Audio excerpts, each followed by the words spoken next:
You all know Mr. Bharat Doshi. He's a very nice and kind person.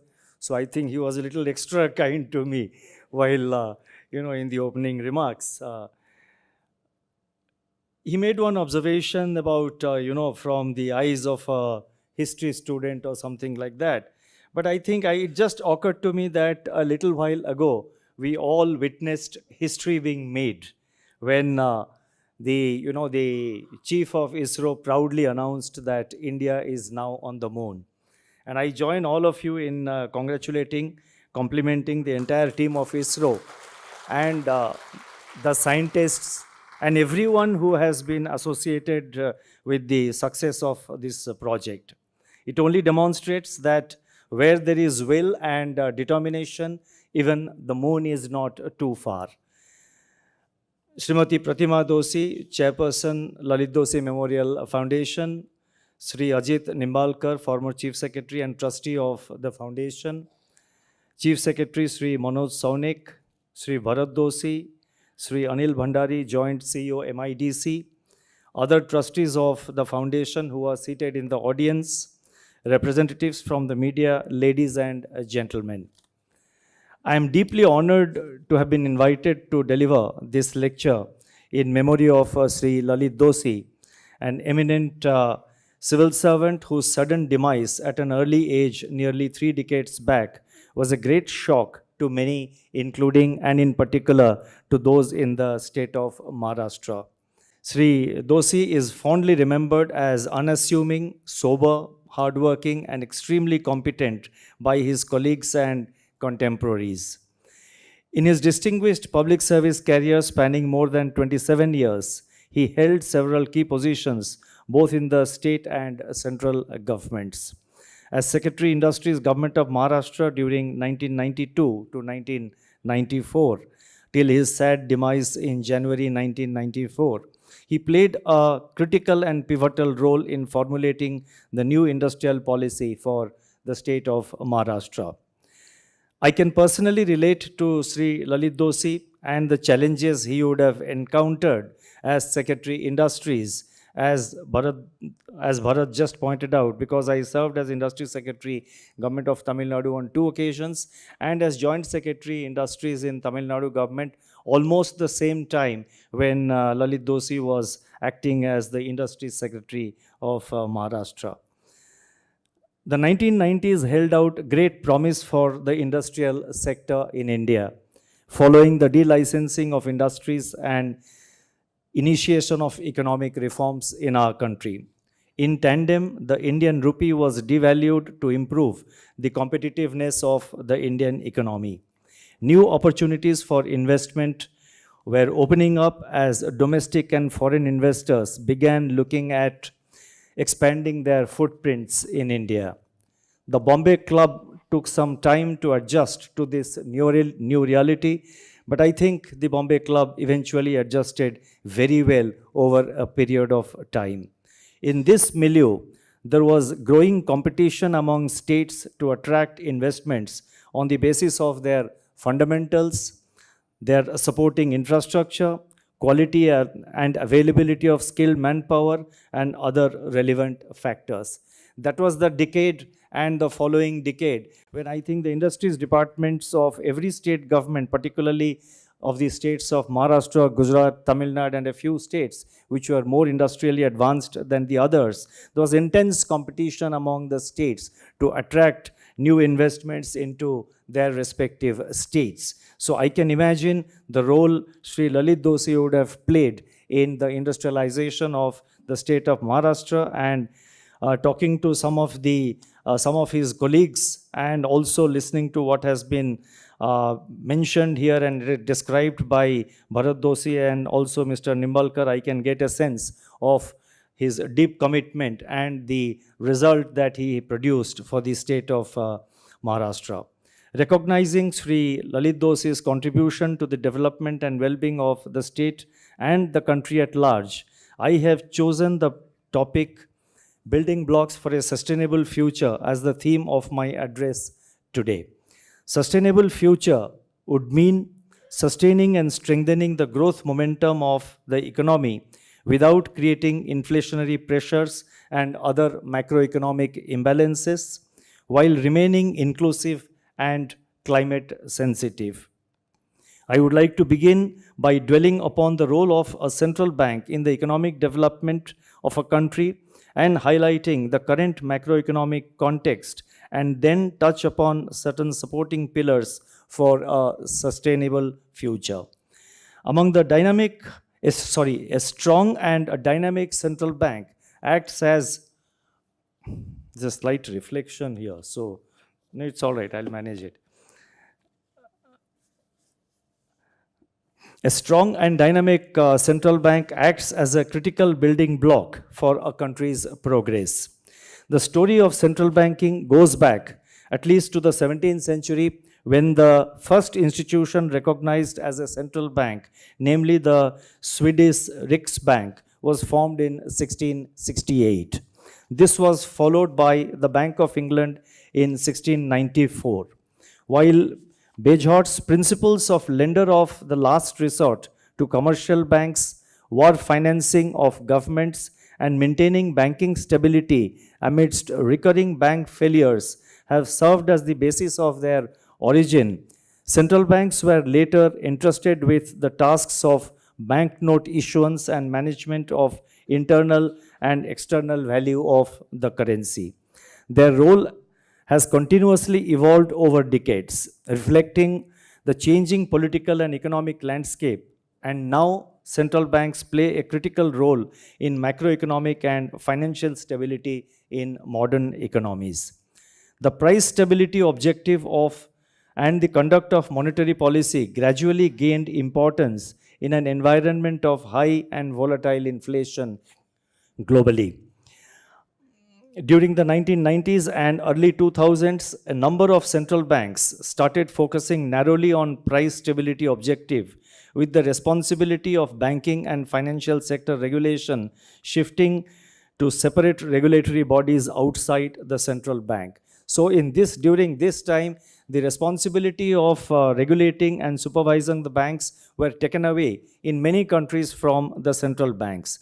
But however, the 2008 global financial crisis led to a rethink in almost every country where this had happened on this separation of principle of central on this separation, and central banks were once again actively entrusted with the financial stability responsibility in addition to the price stability objective. In other words, the financial stability, maintaining the financial stability role of central banks, regulating and supervising the banking sector, was once again brought back within the domain of the central bank. The framework of central banking in India, and in particular monetary policy, has evolved around the objective specified under the Reserve Bank of India Act 1934. Consistent with this, the Reserve Bank's macroeconomic and monetary policy has focused on maintaining price stability, ensuring adequate flow of credit to sustain the growth momentum, and securing financial stability. The financial stability objective is enabled by the powers vested with the Reserve Bank of India for regulation and supervision of the Indian financial system and its various segments, including the money markets, the debt markets, and the foreign exchange markets, and also the payment and settlement systems. These are augmented by critical functions like maintenance of foreign exchange reserves, issuance of bank notes and currency management, agency functions such as management of public debt, acting as banker to the government, both central and state governments, and also acting as banker to the banking system. The Reserve Bank also has powers to act as the lender of the last resort whenever necessary. As a full-service central bank, the Reserve Bank also promotes financial inclusion. In all these areas, we have continuously strengthened our capabilities over the decades in tune with the transition of the Indian economy from a state-dominated system in the 1950s, 60s, and also in the 70s to a growing market economy from the 1990s onwards. Now, why I'm mentioning about all this is that basically to highlight the importance of any central bank in any country in the sustainable development of that country.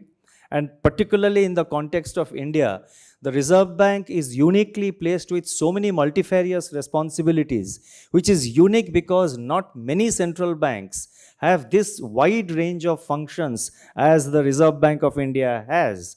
So with these multifarious responsibilities, the role of the Reserve Bank in ensuring or in supporting the actions of the government for sustainable growth, the actions of the private sector also for taking forward the success, the sustainable growth agenda of the country, the Reserve Bank has an important role, and that is precisely the point which I am trying to stress. A lot of debate has happened whether, as a central bank, the Reserve Bank should be focusing on monetary policy, giving monetary policy the primacy, or it should be focused on growth. The debate is endless, and this debate is not peculiar or unique to India. It happens almost in every country.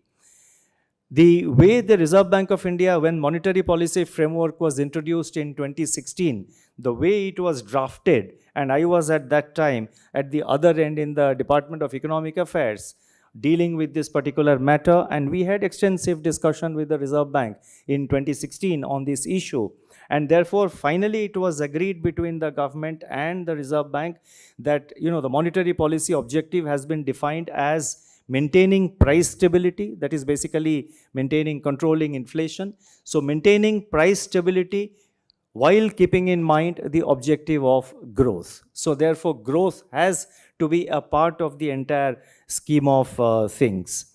And so therefore, in an economy like India, which is aspiring to become an advanced economy, an economy which has got tremendous growth potential in the next few decades, I think the role of Reserve Bank has become that much more important.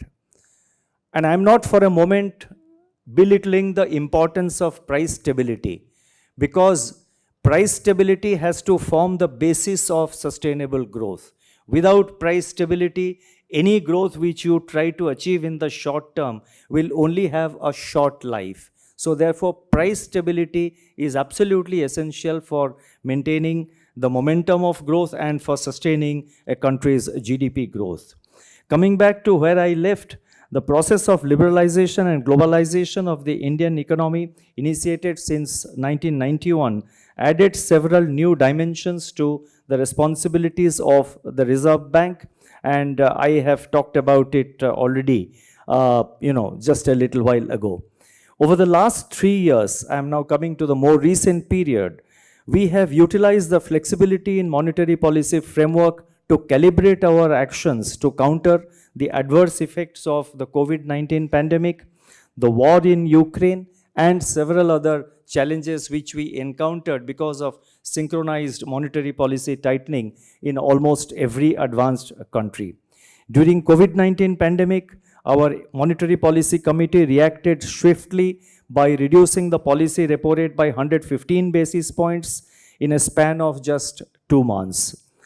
Along with rate cut, we infused significant quantum of liquidity through both conventional and unconventional measures to stimulate the economy, restore confidence, and revive market activity, while ensuring that our liquidity augmenting measures did not engender future fragilities. One thing which we did differently from most of the other countries was that whenever we injected liquidity into the system, most of the liquidity injection were done for finite periods. We said that this liquidity we are giving for 1 year, this liquidity we are giving for 3 years, and the period was specified. There was a sunset which was announced while announcing the measure. The other thing we did is that all our liquidity infusion, almost every bit of it, was targeted. It was targeted, and the banks were used as the intermediaries. So it was targeted at small NBFCs. It was targeted at the MSME sector through the SIDB. It was targeted at the rural sector through the NABARD. So every liquidity infusion that we did, almost all of it, was targeted, and it was for finite periods. So therefore, the difficulty which many advanced countries faced when they had to withdraw the liquidity after the pandemic was over, and then it became a bigger problem for them than what it was for India. Because in India, when we gave liquidity right from day one, the banks and other institutions to whom liquidity was given, they precisely knew that they have to return that money to Reserve Bank in 3 years or in 1 year. So that helped the banks to plan their actions and plan their activities. So this is a major difference, and I think as a result of which, in terms of sucking out the excess liquidity, because excess liquidity can be and is, will definitely undermine will pose lot of systemic risks. So therefore, many countries have found it difficult, and they are still grappling with that problem. You had the case of United States, where they had embarked upon a liquidity withdrawal. But then you had the banking crisis in the early part of this year, in February and March, the banking sector crisis in the US. So the US Fed had to again inject liquidity because the situation demanded that. So whatever liquidity they had withdrawn, almost a lot of it was again put back in the system. So therefore, when you have this kind of uncertainties coming up, it's always desirable to announce a preset date. And in any case, you announce, let's say, 1 year, or you announce 3 years. Down the road, when you are completing 3 years, it's always open to you if you want to extend it. So therefore, that will be like you are giving, even from a practical point of view also, both for the Reserve Bank as well as for the banks, it's an easier situation to deal with.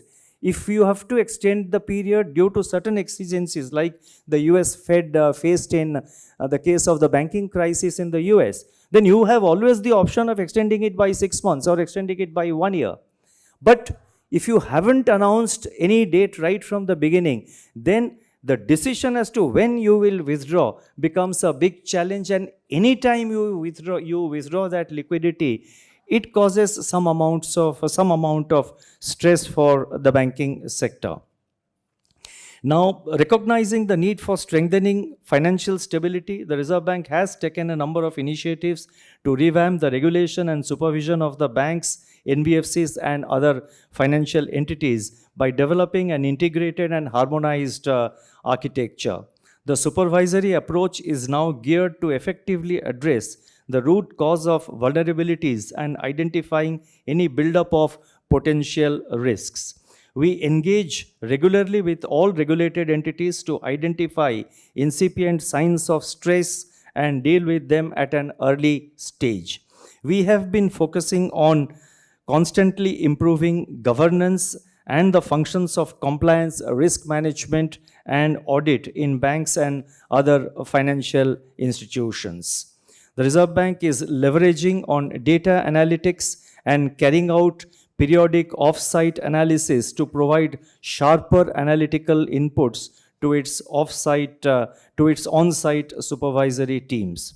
An early warning framework has also been developed. A new SupTech initiative, that is for supervision, with the name Daksh, has been launched. A college of supervisors has been set up to upgrade the supervisory skills of the regulatory and supervisory personnel.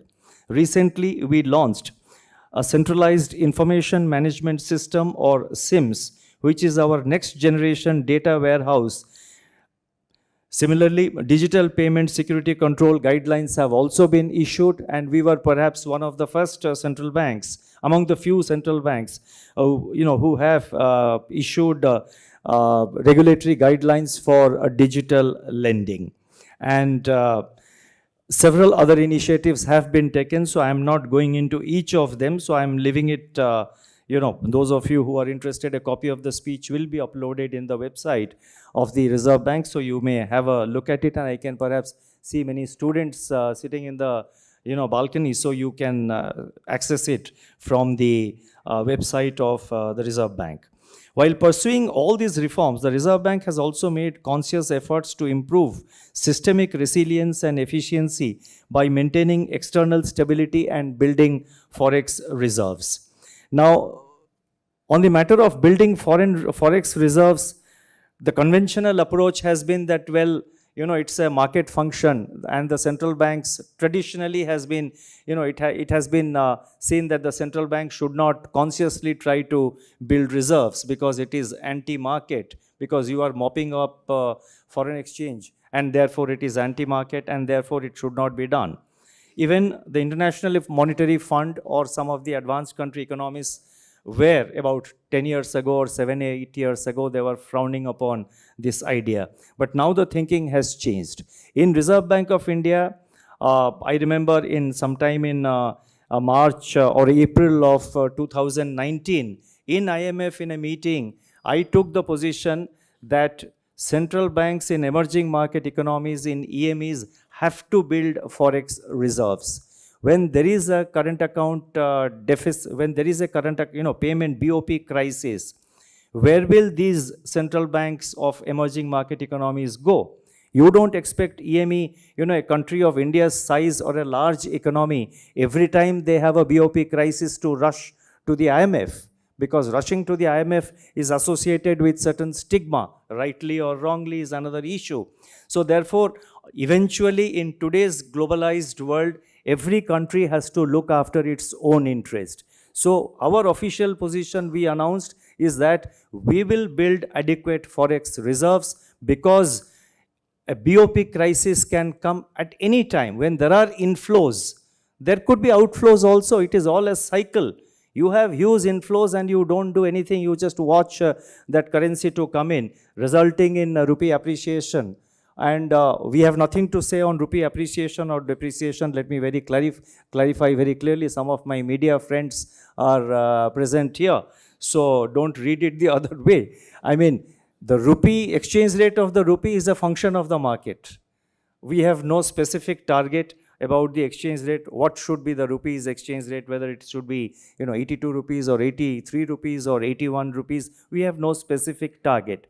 But our objective, we announced some 4 or 5 years ago, and we were quite open about it, that we want to build up reserves, because when the cycle turns and when there are outflows, it is your reserves which will come to your rescue. And take it from me, last year when last year when the Ukraine war started, there were heavy outflows from many countries, including India, particularly emerging market economies. But the fact that we had reserves of 600 billion plus gave a lot of confidence to the market, particularly to the international investors, that India will be able to honor its commitment, and therefore the pressure on the Indian rupee was not as much as the pressure on many other currencies. And even at that time, the fact that we had 600 billion plus reserves helped us to maintain an orderly depreciation of the Indian rupee. It was not as if overnight the rupee crashed from 73 to 80 rupees or something like that. It was a kind of an orderly evolution which we ensured. And at that time there were sort of apprehensions expressed, quite rightly, apprehensions expressed that perhaps the RBI was, being too aggressive. And in fact, I read somewhere that the Reserve Bank was perhaps splurging foreign exchange. Our position was very clear. You buy an umbrella to use when it rains.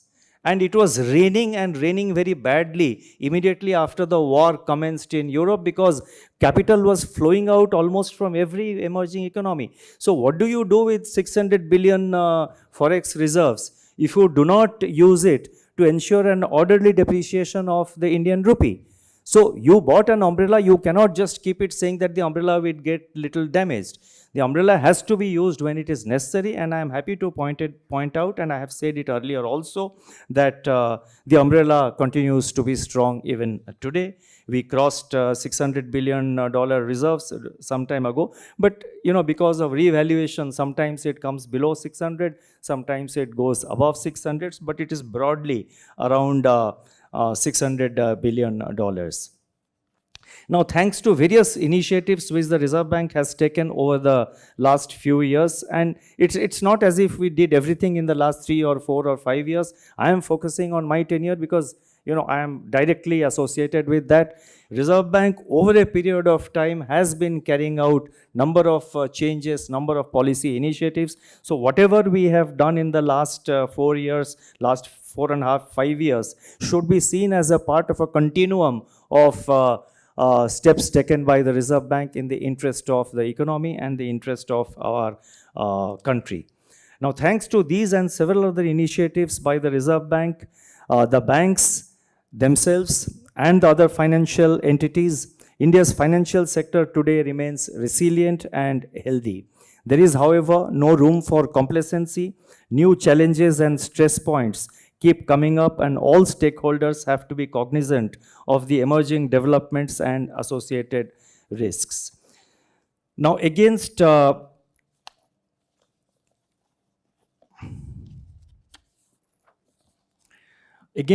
this backdrop, and also as a backdrop to the building blocks for a future growth, let me turn briefly to the current macroeconomic scenario, starting with the global environment. The global landscape is witnessing major structural changes. The process of globalization has slowed down and is drifting from multilateralism to bilateralism and to geo-economic fragmentation. Friendshoring and reshoring have become more pronounced. Global supply chains have been under pressure, which, along with rising global commodity prices, contributed to multi-decadal high inflation in 2022. The resultant aggressive monetary policy tightening has dampened the global growth outlook. Tight financial conditions and volatile capital flows are accentuating the impact of the global slowdown on the prospects of the emerging and developing economies. Headline inflation is now easing unevenly across countries, but remains above the target in the major economies. The pace of monetary tightening has been scaled down, but policy rates could stay higher for longer. And this can happen in several countries. I'm not referring to India now, I'm referring to several countries. On India also, I have said this in my monetary policy statement, that as things look, we are perhaps looking at a situation where it could be, the policy rates could remain high for long, but I'm not giving any indication as to what we will do in the next monetary policy, which is of course more than a month away, because it all ultimately depends on incoming data and what they suggest for the future. Even as the grim prospects of hard landing have receded, I'm talking global, global growth is likely to remain low by historical standards in the medium term. With increasing climate change risks, the development of climate-friendly technology, new and renewable sources of energy, and sustainable agricultural practices would shape our future. The pace of progress in all these fronts need to be hastened. Amidst such volatile world environment, India stands out as the emerging growth engine for the world. India's real gross domestic product recorded a growth of 7.2% last year, surpassing its pre-pandemic level, that is the level of 1920 level, by 10.1%. Overall, the conditions are favorable now for the growth momentum to continue and the capex cycle to gain momentum in 23-24. Opportunities are now promising and can be utilized to propel our economy to a higher growth trajectory. The challenge of high inflation, however, still persists and has to be effectively addressed. After reaching a low of 4.3% in May 2023, headline inflation has risen to 7.4% in July, driven by surge in tomato and other vegetable prices.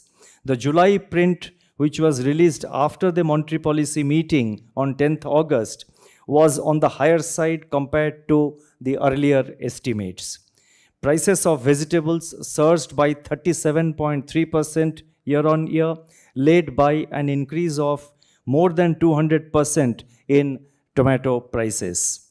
Reflecting these drivers, the food group inflation more than doubled from 4.7% in June to 10.6% in July.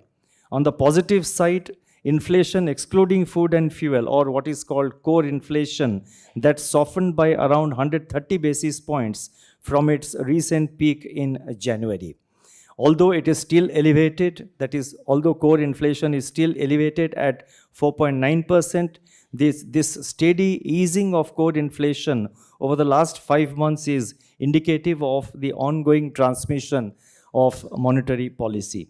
Looking ahead, the spike in vegetable prices in July is starting to see a correction led by tomato prices.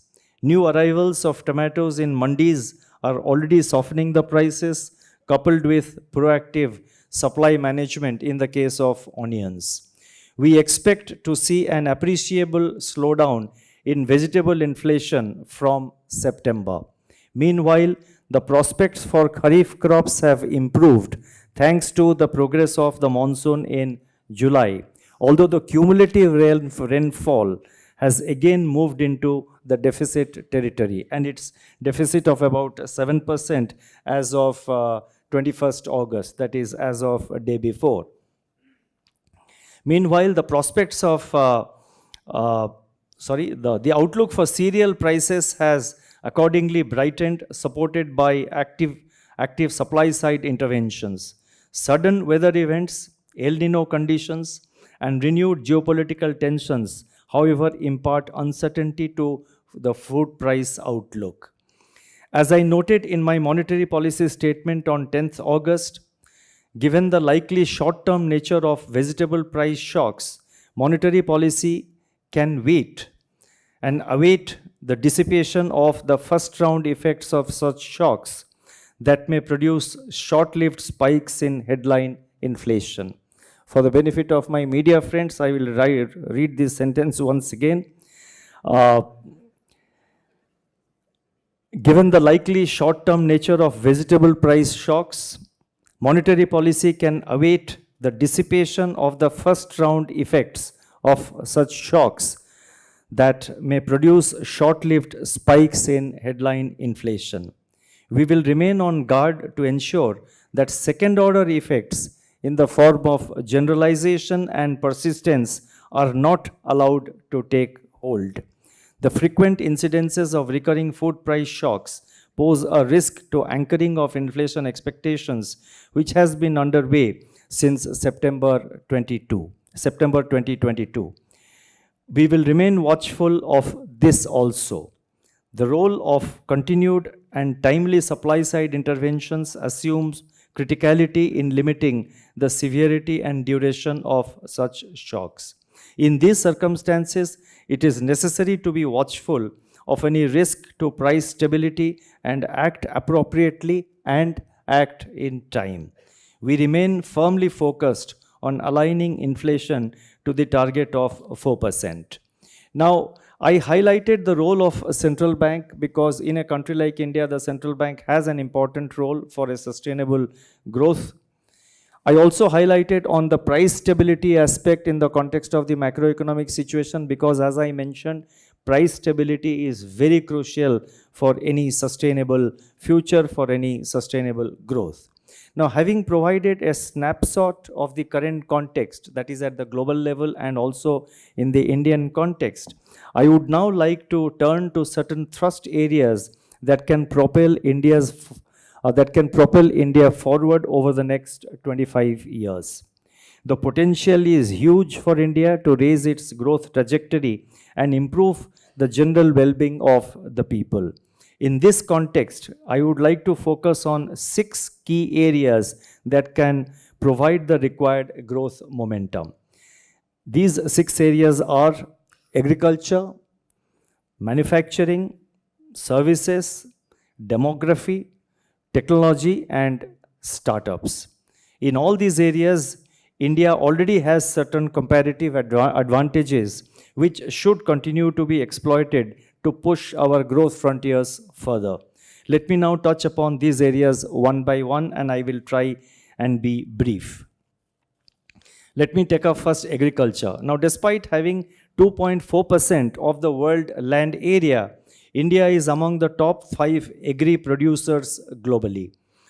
Indian agriculture epitomizes enormous diversity with wide-ranging agroecological areas. India is not only self-sufficient in food production, but is also net exporter of food grains. Nevertheless, the agriculture sector in India faces challenges of productivity gaps, shifting preferences, and sudden weather events. All these require heavy investments in infrastructure and innovation to modernize the sector and realize its true potential in terms of achieving higher productivity, providing more efficient access to market, and maximizing farmers' income. As a nation, we must find a way of carrying out the much needed agricultural reforms, especially in the area of agricultural marketing and the connected value chains. These reforms are critical not only for sustaining high growth, but also for farmers' income, durable price stability, and to mitigate the frequency and intensity of food price shocks that we have seen in recent months. Policies towards setting up and improving cold chains and storage facilities, mega food parks, food processing units are steps in the right direction to reduce wastage and improve value addition in the agricultural sector.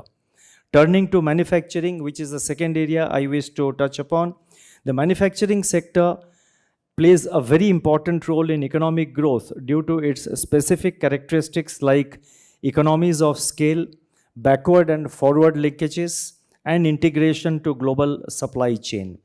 Manufacturing is also one of the largest consumers of services, making the two sectors complementary to each other, that is, manufacturing and services being complementary to each other. Contrary to the conventional growth paradigm, in which an economy transitions from agriculture to manufacturing and then to services, India has directly leapfrogged from an agrarian to a service-led economy. As a result, the share of the manufacturing sector in gross value added, that is GVA, has remained stagnant at around 18 to 19%. In this changing landscape of the manufacturing sector, India has the potential to capitalize on emerging areas such as aerospace, defense, low carbon technologies, electric vehicles, and semiconductors.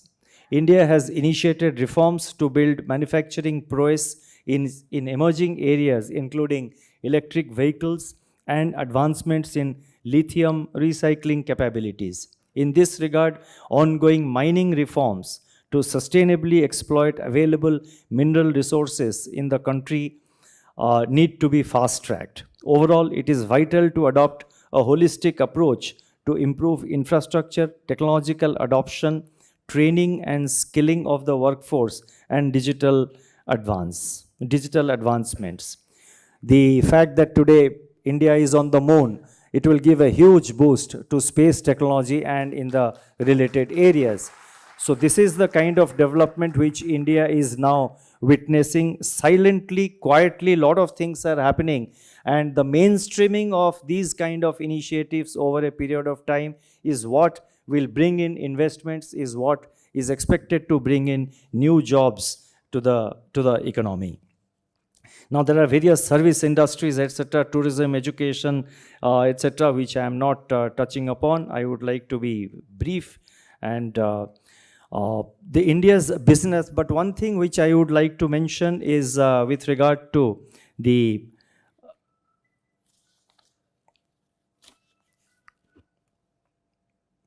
I think services I must touch upon.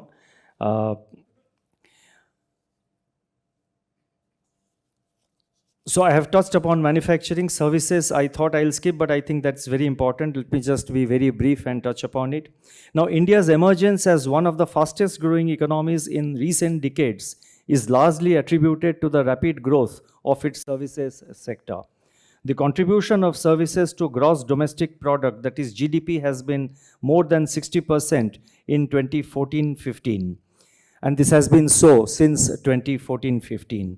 India emerged as the seventh largest service exporter globally in 2022, up from 21st position in 2001. So we were 21st in 2001, and last year we reached the status of being the seventh largest services exporter globally.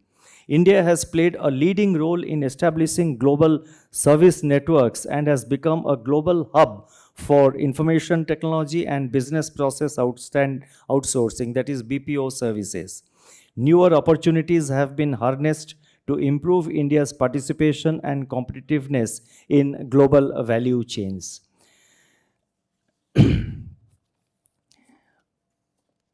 Now, India's services exports are growing rapidly owing to its status as the preferred destination to set up global capability centers, that is GCC by multinationals. The development and provision of services such as internet infrastructure, cloud computing, and data analytics are vital in supporting the digital transformation and growth of various industries. India is well positioned to leverage these opportunities and cater to more skilled incentive and increasingly digitalized services. With regard to demography, which is the fourth area I wanted to highlight, I would like to say that India accounts for around 67% of global working age population and is expected to add another 183 million people to the working age over the next 3 decades. The median age for India is expected to be little over 30 by the year 2030.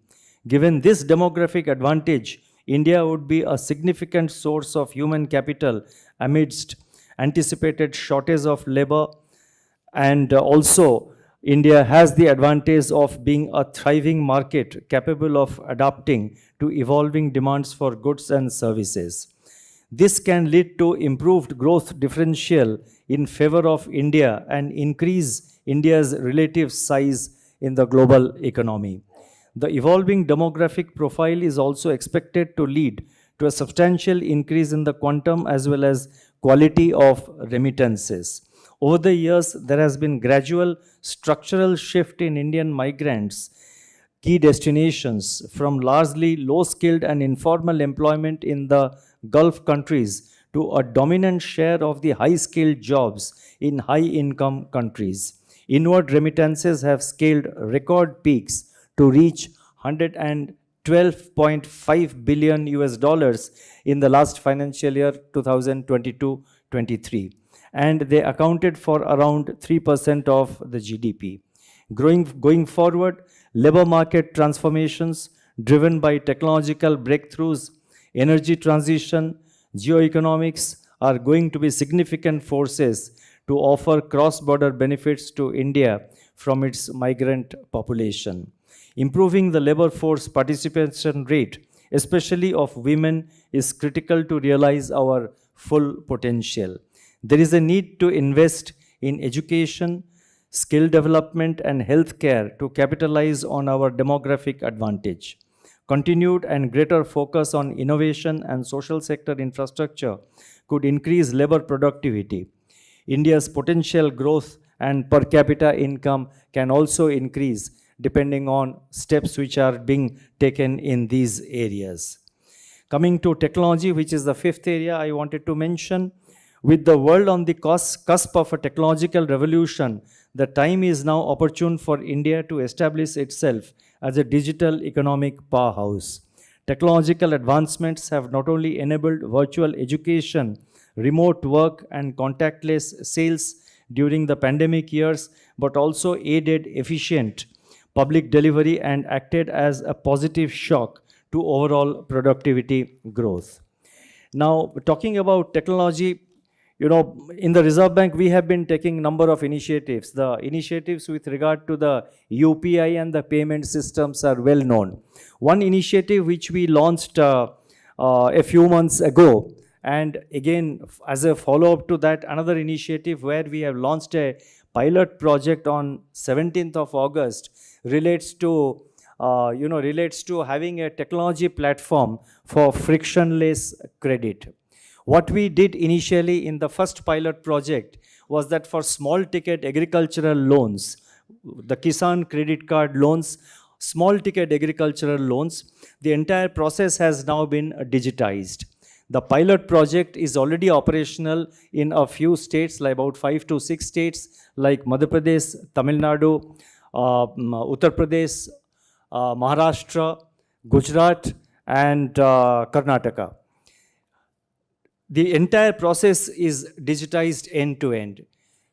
The farmer has the choice of using his mobile phone himself, or he can go by the assisted mode. Assisted mode means where an official of the bank or a banking correspondent who visits the village sits with the farmer and assists him to fill up the, the loan application in the mobile or in the iPad, because these days in villages also iPad are not uncommon. So the steps are very few. In the mobile phone, he has to just fill up his name, his his land details, village, and the land details, meaning the survey number, the field number, etc. And he has to sort of say what is his crop he proposes to cultivate, how much loan he requires. So certain basic details will have to be filled up, including his Aadhaar number. In a matter of about 7 to 8 minutes, the entire loan application gets processed, because all the sort of connected infrastructure which is required for processing of a loan application are all hooked up to the platform. Whether it is his credit score, or it is the condition of his land through satellite data, or the verification of his land title, because the portal is also linked, the platform is also linked to the land record, digitized land record system of the state government. All the information flows in online automatically, and the loan is processed by the bank, the machine processes it, the loan gets sanctioned, and not only it gets sanctioned, the loan amount also gets credited to his bank account, and he gets a message in his mobile phone, an SMS saying that rupees so much has been credited to your account. Now, we did this in the agriculture sector. I thought it was a very big initiative, but somehow I think the media gets more enamored by, and everybody gets more enamored by, when we talk big things like monetary policy, inflation, momentum, all that kind of thing. But I think it is initiatives like this which are going to be the real game changers. I remember in 2016, when the UPI was launched, not much was written about it. And in government, I was in the government that time, UPI was launched. We were also very hopeful, very optimistic. But at the same time, we had, we were also sort of quite, we had mixed feelings, how it is going to pick up. That was 2016 September when UPI was launched. Today, the per day transactions, the per day number of transactions on UPI is 31 crores. 31 crore transactions are taking place every day on the UPI. And because of that, we are in constant discussion with the NPCI. The NPCI has also augmented its system. There are backup facilities. There are, the entire system capability has been substantially scaled up, and it can handle even 3 times, 4 times of what is being handled today. But it's a continuous process, and our advice to NPCI, and that is what the National Payment Corporation of India is doing, is that they have to be, several steps ahead of the market. In other words, there has to be additional space, there has to be additional system capacity to accommodate these kind of payments. So, for example, recently I was in Gandhinagar when the finance ministers and central bank governors G20 meeting was held. That was the last month in July. Now, we had put up from Reserve Bank an innovation pavilion.